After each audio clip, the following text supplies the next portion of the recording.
China ಪ್ರಧಾನಿ ನರೇಂದ್ರ ಮೋದಿ ಅವರು ಮಾಡಲಿಕ್ಕಿದ್ದಾರೆ ಎಂಬ ಮಾತನ್ನು ನಾನು ಈ ಸಂದರ್ಭದಲ್ಲಿ ಭಾವಿಸ್ತೇನೆ.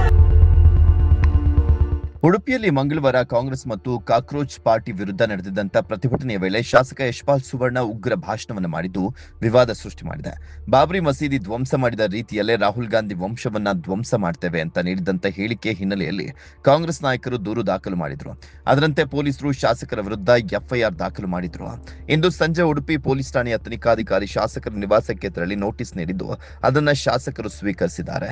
ರಾಹುಲ್ ಗಾಂಧಿ ಅಮಲು ಪದಾರ್ಥ ಸೇವಿಸುವುದರಿಂದ ನಶೆಯಲ್ಲೇ ಮುಳುಗಿರುತ್ತಾರೆ ಮತ್ತು ಅವರ ವಂಶವನ್ನ ನಾಶ ಮಾಡ್ತೇವೆ ಅಂತ ಶಾಸಕರು ಹೇಳಿಕೆ ಕೊಟ್ಟಿದ್ರು. ಇದು ದ್ವೇಷ ಭಾಷಣದ ಅಡಿಯಲ್ಲಿ ಬರೋದ್ರಿಂದ ಪೊಲೀಸರು ತನಿಖೆಯನ್ನ ಕೈಗೊಂಡಿದ್ದಾರೆ. ಚೀನಾ ಪ್ರಧಾನಿ ನರೇಂದ್ರ ಮೋದಿ ಅವರು ಮಾಡಲಿಕ್ಕಿದ್ದಾರೆ ಎಂಬ ಮಾತನ್ನು ನಾನು ಈ ಸಂದರ್ಭದಲ್ಲಿ ಭಾವಿಸ್ತೇನೆ.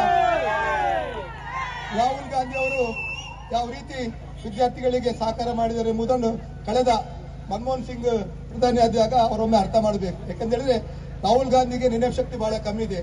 ಇನ್ನಾದ 24 ಗಂಟೆ ನಶಾ ಮುಕ್ತರಾಗಿರೋ ನಶಾದ ಒಂದು ಇದರಲ್ಲಿ ಅಮಲ್ ಪದಾರ್ಥ ಸೇರಿದ್ರಿಂದ ಅವರಿಗೆ ಯಾವುದು ಆಗುವುಗಳನ್ನು ಚಿಂತನೆ ಮಾಡುವಂತ ಶಕ್ತಿ ಇಲ್ಲ.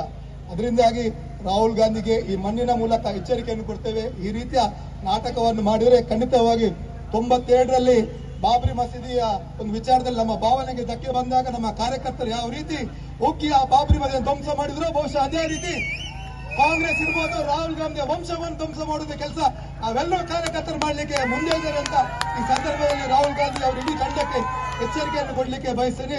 ಅದರ ಜೊತೆಗೆ ನಮ್ಮ ಉಡುಪಿಯಲ್ಲಿ ಕೆಲವೊಂದು ಕಾಕ್ರೋಚ್ಗಳು ಇವತ್ತು ಪ್ರತಿಭಟನೆ ಮಾಡಿದ್ರು. ಆ ಕಾಕ್ರೋಚ್ಗಳ ಬಗ್ಗೆ ನಾನು ಮಾತಾಡಿ, ಯಾಕಂದ್ರೆ 100 ರೂಪಾಯಿ ಬೇಗ ಸ್ಪ್ರೋ ಇದ್ರೆ ಸಾಕು ಅವರನ್ನು ಓಡಿಸ್ಲಿಕ್ಕೆ ಆಗ್ತದೆ.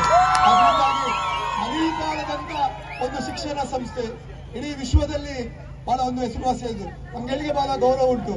ಮಣಿಪಾಲ್ ನಮ್ಮ ಜಿಲ್ಲೆಯಲ್ಲಿ ಬರ್ತದೆ, ಶಿಕ್ಷಣದ ಕಾಶಿ ಅಂತ.